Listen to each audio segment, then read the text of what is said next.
আমার বাড়ি হচ্ছে জগৎপুর। আমি এই মুহূর্তে দেশের বাইরে।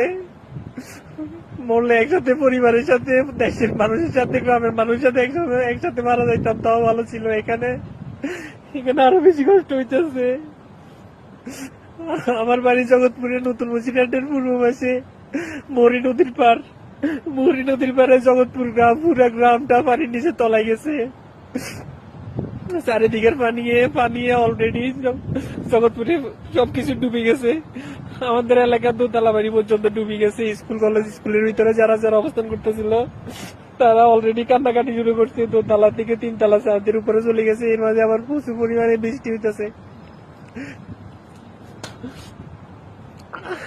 পুরো দেশবাসীর কাছে একটা আবদার করছি, আল্লাহ পুরো দেশবাসী আমাদেরকে বাঁচান, আমাদের ফেনী জেলার মানুষদেরকে বাঁচান। সারা দেশে শুধু